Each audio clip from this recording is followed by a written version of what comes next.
Le budget qui nous est présenté est dynamique, dans un contexte financier pourtant contraint.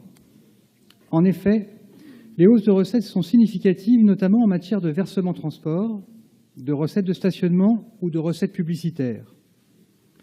Si le nouveau système de verbalisation du stationnement devrait permettre, espérons-le, de diminuer le nombre de voitures ventouses en centre-ville, nous sommes dubitatifs quant à l'augmentation des recettes publicitaires. En effet, nous tenons à rappeler la nécessité de réduire le nombre de panneaux publicitaires afin de diminuer la pollution visuelle et lumineuse de notre agglomération.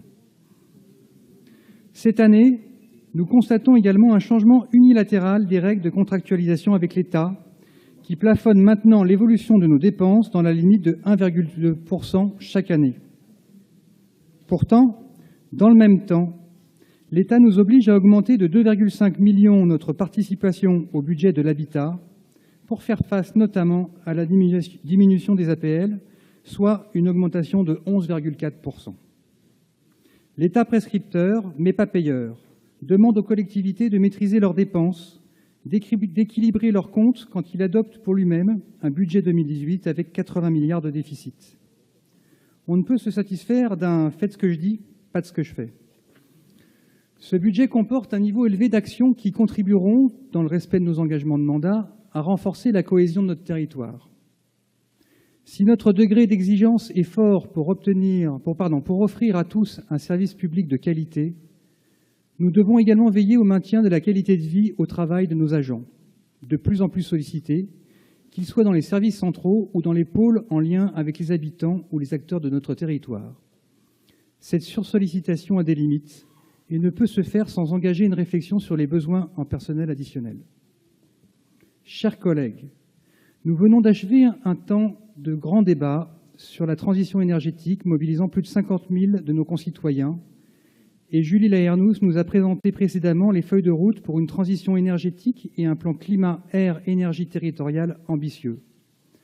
Celle-ci nous engage et il est important que notre métropole soit exemplaire en la matière, y compris dans le choix de nos investissements.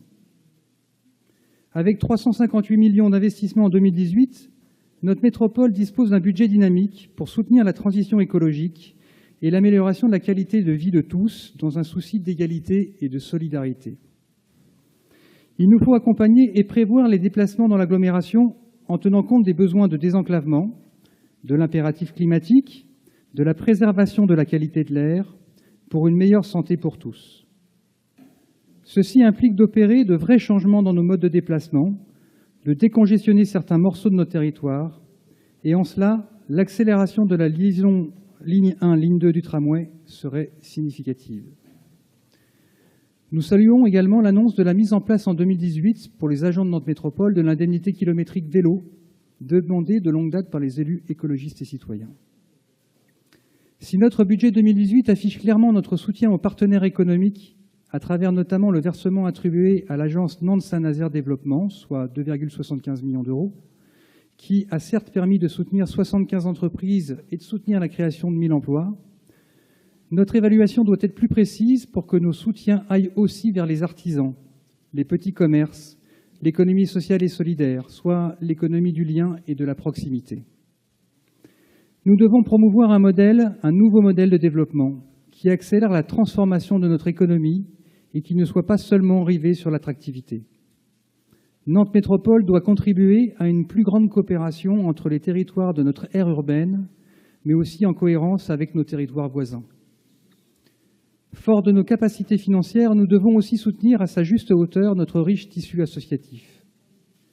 La diminution drastique du financement des emplois aidés par l'État oblige des structures associatives à licencier des dizaines de salariés, alors que les actions qu'elles mènent participent à l'indispensable cohésion sociale de notre métropole.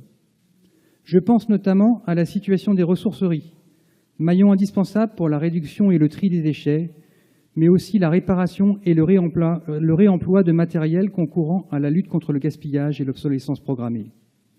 Nous devons leur apporter une aide juste, équilibrée et attendue.